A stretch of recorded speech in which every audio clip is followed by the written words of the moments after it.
करून घेऊ आपण. माझं नाव गजानन नामदेव सांगाडे, राहणार मेहकर, तालुका मेहकर, जिल्हा बुलढाणा, वार्ड क्रमांक 15.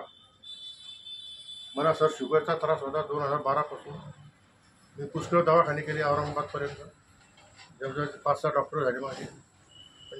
माझी शुगर 350, 350, कधी 350, कधी 270 याच्या खाली मेडिसिन घेऊन आलेली नाही, कधीही नाही आली.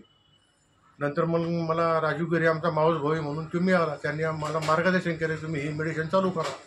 त्यानुसार मी ही मेडिसिन चालू केल्यामुळं माझी शुगर आता 124 वर आली सर. 124 वर आली. 124 वर आहे. किती वर्षापासून शुगर होती? शुगर मला 2012 पासून. 12 पासून. आणि रेग्युलर ते समजा तुम्हाला डॉक्टरचं मेडिसिन चालू होतं. मेडिसिन चालू होतं वगैरे रेग्युलर, पण शुगर कमी होत नव्हती. 370, 350, 350, 270 अशी राहते. म्हणजे एवढ्या साऱ्या गोळ्या चालू असताना पण एवढं मेडिसिन चालू असताना शुगरची लेवल खाली आलेली नाही. बरोबर. तेव्हापासून आपण 2 महिन्यापासून हे तुमचे सांगणे मेडिकल चालू केलं. हे न्यूट्रलाइट आणि औषधी, शुगर लेवल माझी एकदम 124 वर आली सर. अजून तुम्हाला काय काय जाणवले फायदे याचे? अजून मला झोप चांगली या लागली, माझं जीवन चांगलं चालू झालं. माझे टोंगणे दुखत होते सर, ते टोंगणे राहून गेले एकदम.